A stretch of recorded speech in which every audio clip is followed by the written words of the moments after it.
सच्चिदानंद रूपाय विश्वोत्पत्त्यादि Hathaway तापत्रय विनाशाय श्रीकृष्णाय वयं नमः।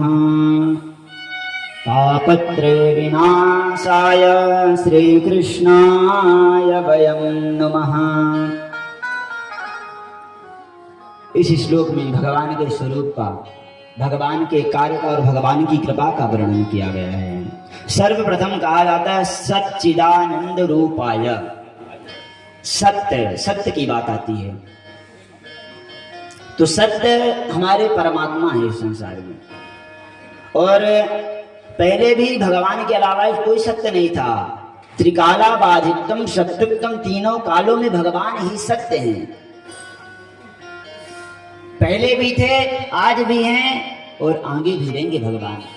क्योंकि यदि हम सब हैं, हम सब का कोई भरोसा नहीं है। आज हैं, कल नहीं, कोई भरोसा नहीं। लेकिन कृष्ण कन्हैया लाल भगवान आज भी सत्य हैं, कल भी रहेंगे और पहले भी थे। तो हमारे परमात्मा सत्य स्वरूप हैं। और चित, चित की बात आती है दूसरे अक्षर में। तो देखिए, चेतना हम सब के अंदर यदि है तो भगवान की कृपा से चेतना है। चेतना यदि हम सब के अंदर है तो भगवान की कृपा से ही चेतना है। हमारे अंदर जो श्वासें चल रही हैं तो कब तक चल रही हैं? जब तक हमारे ऊपर भगवान की कृपा है। जब भगवान चाहेंगे तभी ले जाएंगे, कोई भरोसा नहीं है। भगवान भेजने वाले हैं यहाँ और भगवान ही पालन करने वाले हैं और भगवान ही हम सबका फिर संहार करने वाले हैं।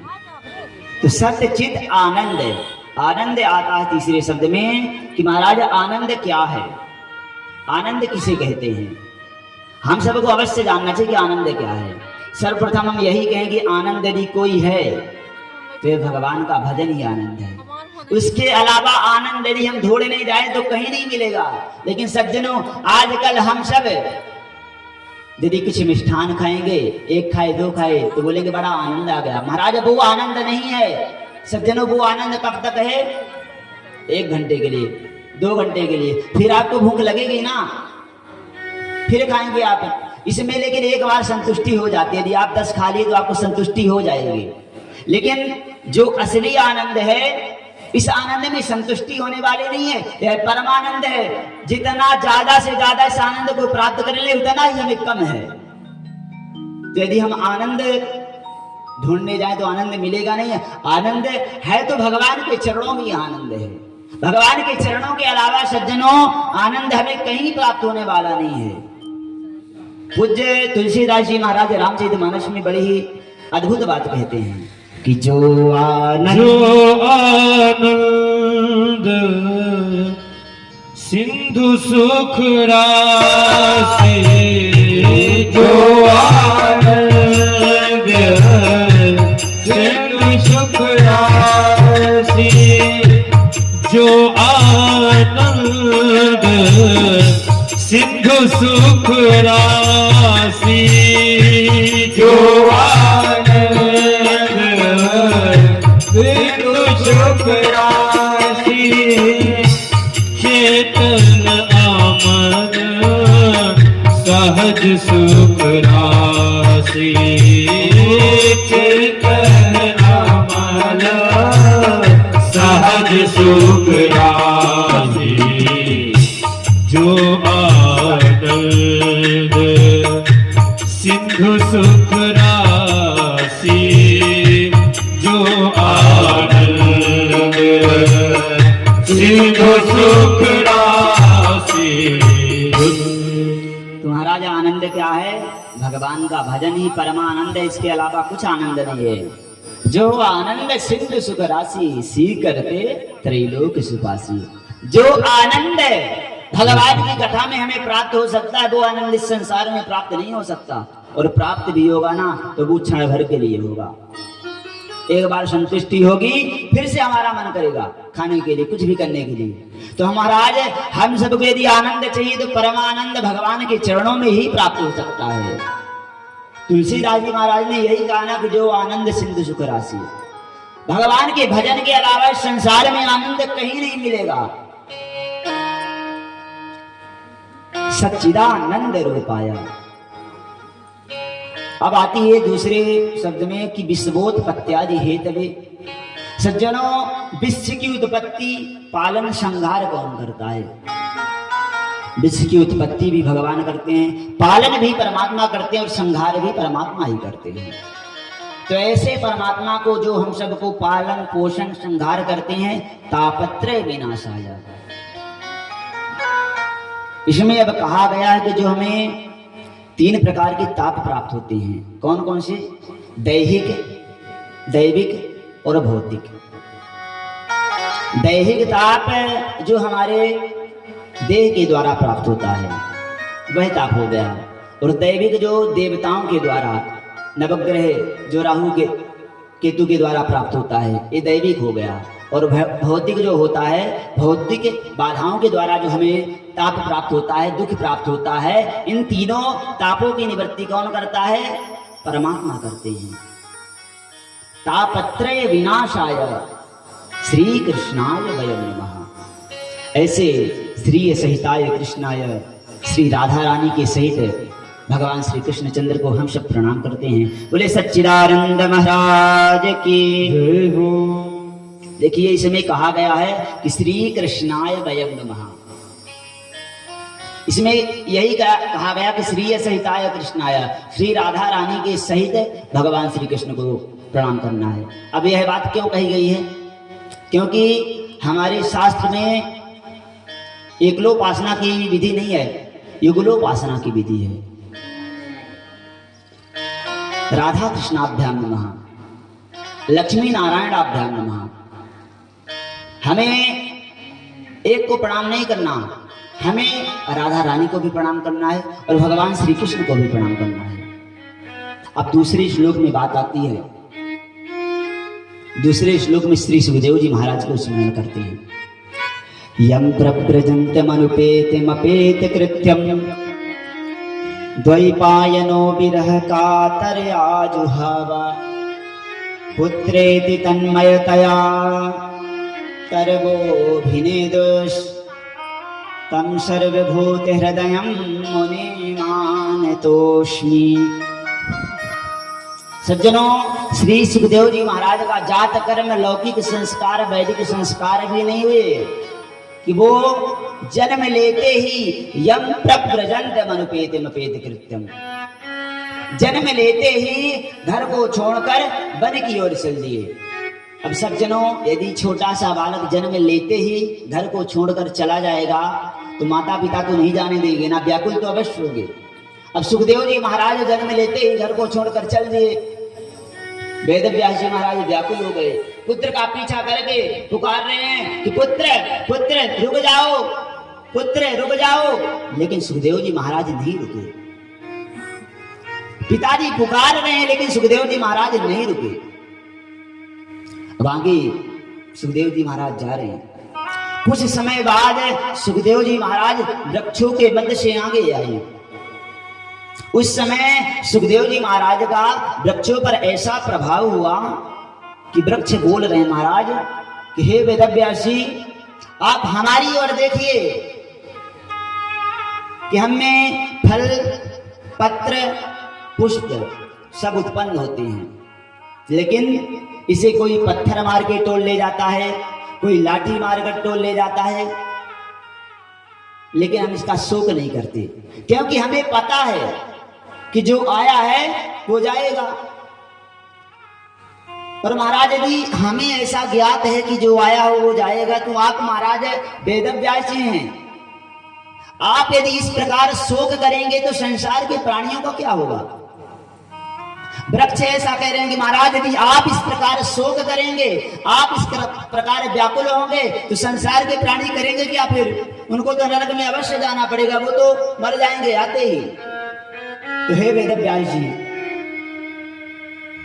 आप बिल्कुल शोक मत करिए, क्योंकि जो आपका पुत्र है ना, वो मात्र आपका पुत्र नहीं है, वह पुत्र सबका है, सबका परमात्मा है, सबके हृदय में विराजमान है। आपको बस टेंशन नहीं होना चाहिए, क्योंकि आपका पुत्र नहीं, संसार का है, इसकी रक्षा संसार करेगा, परमात्मा करेगा। तो ऐसे श्री सुखदेव जी महाराज को सर्वभूत हृदय मुनि मान तोष्मी, श्री सुखदेव जी महाराज के चरणों में प्रणाम। अब तीसरी बात आती है कि नैमिषे निमिष क्षेत्रे ऋषयः शौनकादयः कथामृत रसास्वादा कुशलः शौनको ब्रवीत। तीसरी बात यह आती है तीसरे श्लोक में कि महाराज भागवत की कथा कहाँ करनी चाहिए, तीर्थ स्थान क्या है जहां करने से हमें शीघ्र भगवान की प्राप्ति होगी। सज्जनों, कथा कहीं भी हो भगवान की प्राप्ति होगी, लेकिन तीर्थों में करने से हमें 1000 गुना ज्यादा फल प्राप्त होता है। भगवान के चरणों में करने से हमें 1000 गुना फल प्राप्त होता है। घर में भी हम कर सकते हैं, लेकिन यदि हो सके तो हम सबको मंदिर में करना चाहिए, तीर्थों में भगवान की कथा करनी चाहिए, क्योंकि भगवान के चरणों में यदि कथा होगी तो हमें अवश्य 1000 गुना ज्यादा फल प्राप्त होगा। तो इस शास्त्र में ऐसा वर्णन आता है कि तीर्थों में यदि कोई श्रेष्ठ तीर्थ है तो वह नैमिषारण्य तीर्थ है। सूत जी से सब प्रार्थना करें कि महाराज आपके पास जो ज्ञान है वो करोड़ों सूर्यों के समान है।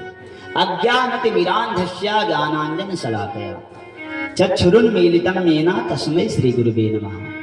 महाराज आपके पास जो ज्ञान है वो करोड़ों सूर्यों के समान है। तो महाराज एक सूर्य की किरण हम सब भक्तों के ऊपर भी डाल दीजिए तो हम सब के ऊपर भी प्रकाश आ जाए। सभी भक्त सुखदेव जी महाराज से प्रार्थना करें कि महाराज आपके पास जो करोड़ों सूर्यों के समान किरण हैं तो उनसे एक किरण हमारे अंदर भी डाल दीजिए कि हमें नरक में ना जाना पड़े। और महाराज आप हमें ऐसी कथा सुनाइए कि जिस कथा को श्रवण करने से हमें भगवान के चरणों की शीघ्र प्राप्ति हो जाए, जिस कथा में भक्ति ज्ञान वैराग्य का वर्णन हो, ऐसी कथा सुनाइए। यदि हमारे अंदर भक्ति आ गई तो भगवान अवश्य खींचे हुए दौड़े हुए चले आते हैं। भगवान यही कहते हैं महाराज हमारा भक्त जो हमारे लिए एक पैर बढ़ाता है तो हम उसके लिए 1000 पैर बढ़ाएंगे। तो हम सबको कर्म अवश्य करना पड़ेगा, तभी फल की प्राप्ति होगी। यदि कर्म करने से पहले फल की इच्छा प्राप्त करेंगे तो नहीं। कर्म करें, फल देना भगवान का कार्य है। तो कर्म करना हमारा कर्तव्य है और फल देना भगवान का कर्तव्य है। तो भगवान हम सबको अवश्य फल प्राप्त कराएंगे, लेकिन कर्म हमें अवश्य करना पड़ेगा। बिना कर्म कुछ प्राप्त होने वाला नहीं है। यदि हम भोजन भी करते हैं ना, तो यदि दाल चावल सामने रख लें, यदि हम कर्म नहीं करेंगे, हाथ नहीं चलाएंगे, तो भोजन नहीं कर सकते। तो महाराज कर्म हमें करना पड़ेगा, तभी फल की प्राप्ति होगी। बिना कर्म के संसार में कुछ नहीं है।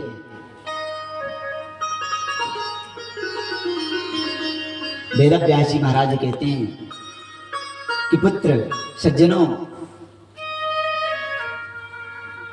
यह कथा बड़ी ही दिव्य कथा है और शास्त्र में वर्णन आता है कि इस कथा को यदि हमें श्रवण करना है, सज्जनों एक बात अवश्य ध्यान दीजिए, यदि आपके पास कोई अमूल्य वस्तु आती है तो इसे आप सावधानी से रखते हैं ना। यदि सावधानी से उस वस्तु को रखते हैं तो यह कोई छोटी बात नहीं है। इस कथा को आप सबको बड़ी सावधानी से श्रवण करना है। सावधातनिया शृणु, बड़ी सावधानी से श्रवण करना है। और कहावत बनी है कि सावधानी हटी तो दुर्घटना घटी। तो सज्जनों, इस अमूल्य वस्तु ये भगवान का कीर्तन जो आपके पास आएगा, भगवान की भक्ति आएगी, तो आपको इसको बड़े समेट कर रखना, कोई इसको ले ना पाए। जैसे आप अपने धन संपत्ति को समेट कर रखते हैं, धन संपत्ति से बड़ा ज्यादा है भगवान का कीर्तन। इसे बड़ी सावधानी से श्रवण करना है, एक भी शब्द बाहर ना जाए पाए। और इस कथा का अर्थ यही है, कथा सुनने के बाद यदि हमारे अंदर, आप सबके अंदर कोई बदलाव ना आए तो कथा सुनने का कोई अर्थ नहीं है। तो सज्जनों, यह 7 दिन कथा होगी तो हम सबको कुछ ना कुछ बदलाव अवश्य लाना है। और हमारे पूज्य महाराज श्री कथा सुनाया करते, एक बड़ी ही कथा है कि एक मिट्टी वाला 2 पुतरे रख के बेच रहा था, और एक पुतरे का रेट था 50,000, एक का 1 लाख। एक भक्त लेने आया उसे मिट्टी के पुतले को, उसने रेट पूछा कि महाराज इसका रेट क्या दोनों का? मिट्टी बेचने वाला बताया महाराज एक का 50,000 है, एक का 1 लाख है। उस सज्जन ने पूछा कि महाराज इस दोनों में अंतर क्या है? दिख तो एक ही जैसे रहे हैं, देखने में तो एक ही जैसे हैं, लेकिन अंतर क्या है, इसमें रेट क्यों ज्यादा कम है? तो सज्जनों, एक जो मिट्टी का पुतला था उसमें ये था कि एक तरफ से हम सूजी डालेंगे तो दूसरे तरफ से निकल जाएगी, और एक जो मिट्टी का पुतला था उसमें ये था कि यदि एक तरफ से हम धागा डालेंगे तो सीधे हमारे हृदय में प्रवेश करेगी। तो हमें ऐसा ही होना है कि एक तरफ से सुनकर दूसरे तरफ निकालना नहीं है, हमें अंदर प्रवेश करना है, हमारे अंदर बदलाव आना चाहिए भगवान की कथा को सुनने के बाद। तो सज्जनों, आप सबसे विनम्र अनुरोध है कि आप सब कथा तो सुनिए, लेकिन कथा को सुनकर अपने अंदर, यदि हम एक दिन में 1000 शब्द कह रहे हैं अच्छी बातें, तो आप एक शब्द अपने अंदर उतारिए अवश्य, क्योंकि कथा सुनने का तभी हमें अर्थ समझ में आएगा। सज्जनों, भगवान श्री कृष्ण की अद्भुत कथा है। यह कथा जो है तो हमें संसार सागर से तारने वाली है। इस कथा को सुनने के बाद हमें संसार में नहीं भटकना पड़ता। महाराज हमें ऐसी कथा सुनाइए कि भगवान की चरणों की प्राप्ति हो। श्री वेदव्यास जी महाराज कहते हैं कि चिंतामणिर्लोक सुखम सुरद्रुः स्वर्ग संपदा प्रयच्छति गुरुः प्रीतो वैकुंठम योगी दुर्लभम। देखिए सज्जनों, यदि हमें चिंतामणि प्राप्त हो जाए, यदि हमें चिंतामणि प्राप्त हो जाए तो हमें इस पृथ्वी लोक की संपत्ति प्राप्त हो सकती है, और यदि हमें कल्प वृक्ष हो जाए तो हमें स्वर्ग की संपत्ति प्राप्त हो सकती है। लेकिन यदि हमें भगवान की प्राप्ति होने वाली है तो हमें ना तो धन से प्राप्त हो सकता है कि हमारे पास खूब धन हो जाए तो हमें भगवान की प्राप्ति हो जाएगी। यदि हमें भगवान से जुड़ना है, भगवान की कथाओं को श्रवण करना है, तो तीसरा यह है कि हमें संतों का संग, यदि संतों का संग प्राप्त हो गया, हमने सदगुरु बना लिया, गुरु बना लिया, तो हमें अवश्य भगवान के चरणों की प्राप्ति हो जाएगी। तो हमें आप ऐसी कथा सुनाइए कि जिस कथा को श्रवण करने से हमें भगवान की प्राप्ति हो। सौनक जी के इस प्रश्न को सुनकर सूत जी कहते हैं कि हे सौनक जी, आपके हृदय में जो इच्छाएं हैं वे बड़ी ही अद्भुत इच्छाएं हैं। आपने जो प्रश्न किए हैं, ऐसे प्रश्नों का संतजन बड़ा आदर करते हैं, और अब हम आपको बड़ी ही अद्भुत कथा सुनाएंगे जो संसार सागर से तारने वाली होगी।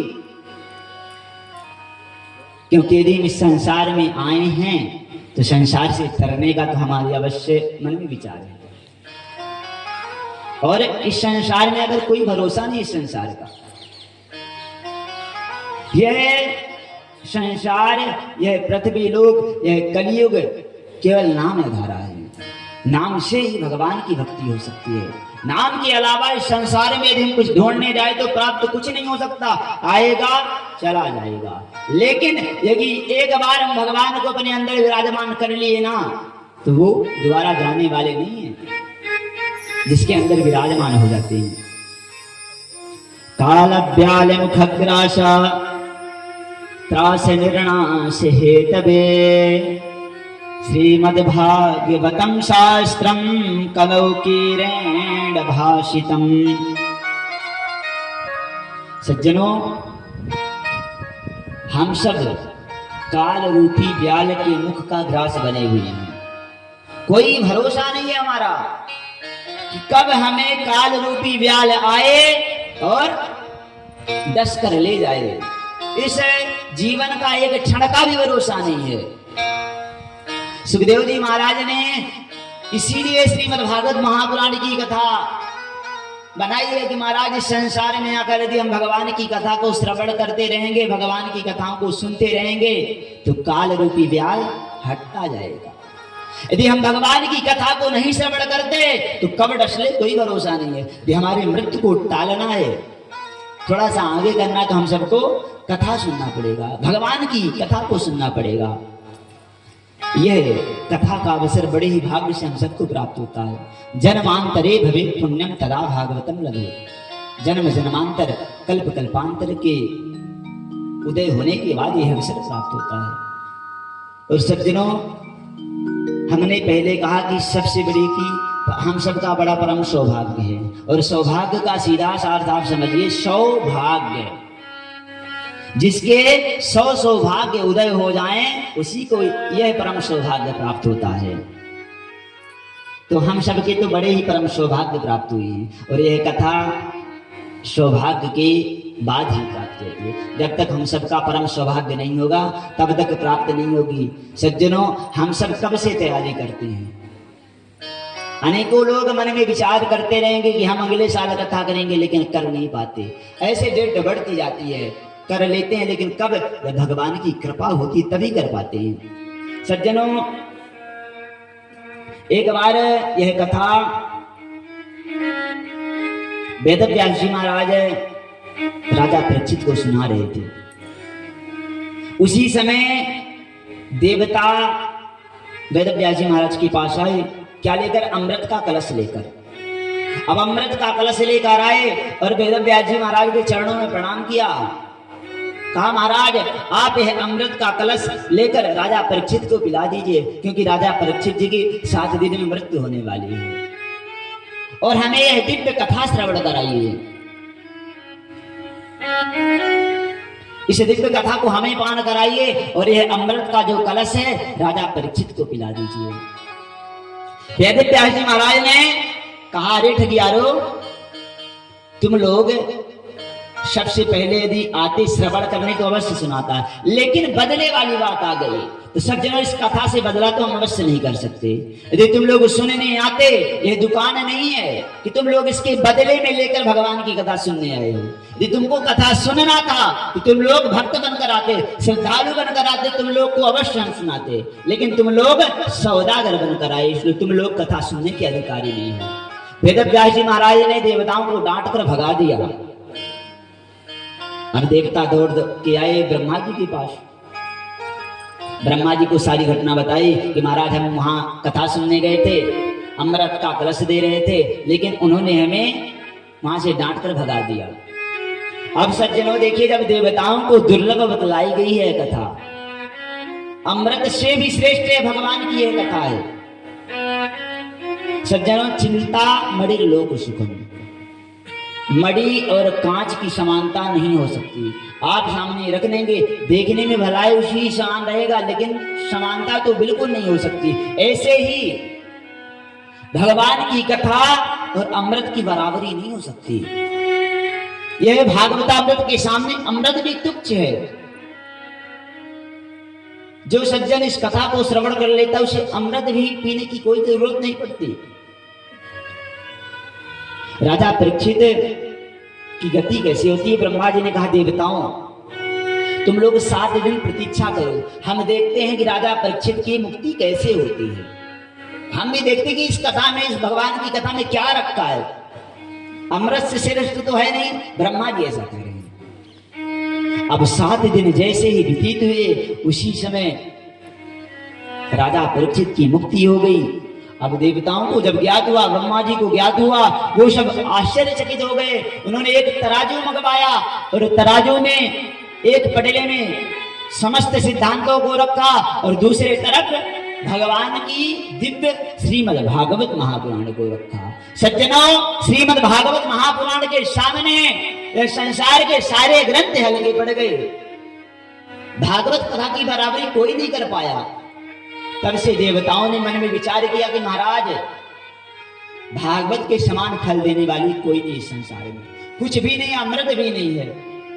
देवताओं ने उसी दिन से विचार किया कि हम सबको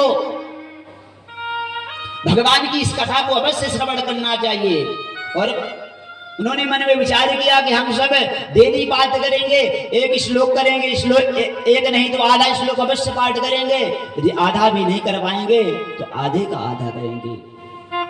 हमें अवश्य भगवान का श्लोक करना, पाठ करना है। हम चाहे राम राम एक बार बोलें तो हमें भगवान के चरणों की प्राप्ति होगी, चाहे 1000 बार बोलें, लेकिन यदि हम भाव से बोल रहे हैं राम राम तो हमें अवश्य भगवान की प्राप्ति होगी। ऋषियों ने उसी समय मन में विचार कर लिया कि हमें पढ़ने से मात्र, इस कथा को श्रवण करने से, श्रीमद् भागवत महापुराण को पढ़ने से भगवान की चरणों की प्राप्ति होगी और अवश्य वैकुंठ लोक की प्राप्ति होगी। सौनक जी, ये श्रीमद् भागवत महापुराण की कथा, ये सप्ताह ज्ञान यज्ञ कैसे है, यह 7 दिन की विधि कैसे प्रारंभ हुई, सनकादि मुनीश्वरों के मुख से श्रवण की। सौनक जी पूछते हैं कि हे सूत जी,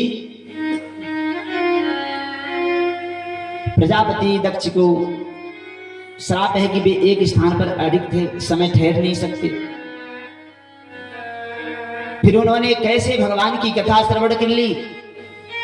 तब उन्होंने कहा कि महाराज, एकदाही विशालायाम चत्वार ऋषियो मलाः सत्संगार्थ समायाता ददृशुस्तत्र नारदम्। हे सौनक जी, हे सज्जनों, एक बार सनक सनंदन सनातन सनत कुमार, ये जो चारों मुनीश्वर थे ना, तो महाराज यदि इनके पास कोई श्रोता ना आता ना तो एक व्यास बन जाते और 3 श्रोता बन जाते थे। इनकी सदा भगवान की कथा शुरू रहती थी। एक बार क्या हुआ कि जब ये चारों मुनीश्वर सत्संग करने की इच्छा से बद्री विशाल पहुंचे, और वे पहुंचते ही जैसे वहां विराजमान हुए, विराजमान होते ही उन्होंने सामने से देवर्षि नारद को आते हुए देखा। अब देवर्षि नारद जी को आते हुए देखा, महाराज देवर्षि नारद असली संत थे। अब यदि संत कोई चिंतित दिखलाई देगा तो हम सब के मन में अवश्य आएगा, महाराज इनके पास ऐसा कौन सा धन है कि जो चोरी हो गया, हो क्या गया कि वो इतना चिंतित दिखलाई दे रहे हैं। अहम ब्रह्मन् देन मुखा कुतश्चिंता तुरो भवान त्वरितं गम्यते कुत्र कुतश्चागमनं तपा। चारों मुनीश्वर प्रश्न कर रहे हैं कि हे देवर्षि नारद, अहम ब्रह्मन् देन मुखा, आपका मुख इस प्रकार चिंतित क्यों दिखलाई दे रहा है? सनकादि मुनीश्वरों ने देवर्षि नारद से जब इस प्रकार के प्रश्न किए कि आप शीघ्र इतना कहां जा रहे हैं और कहां से आ रहे हैं, ऐसा आपके पास क्या था कि जो चोरी हो गया? आप तो संत हैं, आपके पास तो कुछ है भी नहीं, यदि कुछ है तो वो भगवान की राधा नाम संकीर्तन है, भगवान का भजन है। और महाराज इस भजन को कौन चुरा सकता? कोई नहीं चुरा सकता आपके भजन को। आप अपने पास यदि भगवान के भजन को रखेंगे, धन संपत्ति सोना चांदी चोरी हो सकती है, लेकिन हम सब के पास, संतों के पास जो धन रहता वो चोरी नहीं हो सकता, उसको कोई नहीं चुरा सकता। तो सनकादि मुनीश्वर बार बार प्रश्न करें, महाराज आपका चोरी हुआ क्या है, आप यह बतलाइए। सज्जनों, सबसे पहले हम जान लें कि हम सबका धन क्या है, संतों का धन क्या है। तो हम सब भजन के माध्यम से श्रवण करेंगे और जानेंगे कि महाराज संतों का धन और हम सब का जो धन असली धन है, ये जो संसार का धन है ना, संपत्ति धन, ये असली धन नहीं है। जो असली धन है वो क्या है, हम सबको भजन के माध्यम से जानेंगे। आइए हम सब लोग बड़े भाव से इस दिव्य भजन को श्रवण करते हैं। हमारो धन राधा श्री राधा श्री राधा, हमारो धन राधा श्री राधा श्री राधा, हमारो धन राधा श्री राधा श्री राधा, हमारो धन राधा श्री राधा श्री राधा, हमारो धन राधा श्री राधा परम धन राधा राधा राधा राधा राधा परम धन राधा राधा राधा राधा राधा परम धन राधा राधा राधा राधा परम धन राधा राधा राधा राधा राधा हमरो धन राधा श्री राधा श्री राधा हमारो धन राधा श्री राधा श्री राधा हमरो धन राधा श्री राधा श्री राधा हमारो धन राधा श्री राधा श्री राधा हरि बोल। बड़े भाव से हरियों के साथ भगवान के धन को प्राप्त करें। हम सबका धन क्या है? भगवान के धन के नाम से जानते हैं। जय जय श्री राधे।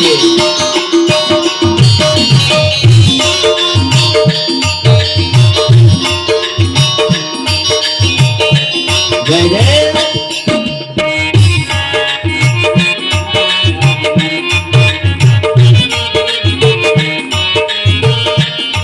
वृषभान दुलारी राधा राधा राधा राधा राधा वृषभान दुलारी राधा राधा राधा राधा राधा वृषभान दुलारी राधा राधा राधा राधा राधा वृषभान दुलारी राधा राधा राधा राधा राधा हम सबकी प्यारी राधा राधा राधा राधा राधा हम सबकी प्यारी राधा राधा राधा राधा राधा हमारो धन राधा श्री राधा श्री राधा हमारो धन राधा श्री राधा श्री राधा हमारो धन राधा श्री राधा श्री राधा हमारो धन राधा श्री राधा श्री राधा जय जय श्री राधे।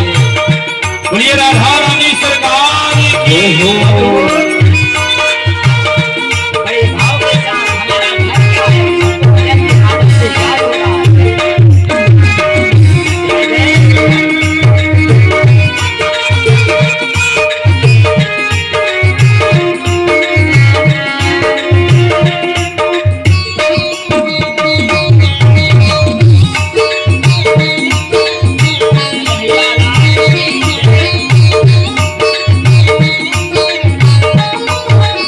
संतों की प्यारी राधा राधा राधा राधा राधा संतों की प्यारी राधा राधा राधा राधा राधा हम सबकी प्यारी राधा राधा राधा राधा राधा हम सबकी प्यारी राधा राधा राधा राधा राधा हमारो धन राधा श्री राधा श्री राधा हमारो धन राधा श्री राधा श्री राधा हमारो धन राधा श्री राधा श्री राधा हमारो धन राधा श्री राधा श्री राधा वृषभान दुलारी राधा राधा राधा राधा राधा सुभान दुलारी राधा राधा राधा राधा वृषभान दुलारी राधा राधा राधा राधा राधा सुभान दुलारी राधा राधा राधा राधा राधा हमारो धन राधा श्री राधा श्री राधा हमारो धन राधा श्री राधा श्री राधा हमारो धन राधा श्री राधा श्री राधा हमारो धन राधा श्री राधा श्री राधा हो राधा श्री राधा श्री राधा हो राधा श्री राधा श्री राधा राधा श्री राधा श्री राधा हो राधा श्री राधा श्री राधा श्री राधा श्री राधा श्री राधा श्री राधा श्री राधा श्री राधा बोले राधा रानी सरकार की जय हो। सज्जनों, तो हमारा और आप सबका धन क्या है? राधा नाम, भगवान का संकीर्तन ही धन है। सनकादि मुनीश्वर देवर्षि नारद से कह रहे, महाराज आपका धन भी है तो वो राधा धन है, इस धन को कोई तो चुरा भी नहीं सकता, तो फिर आप क्यों चिंतित हैं? देवर्षि नारद कहते हैं कि महाराज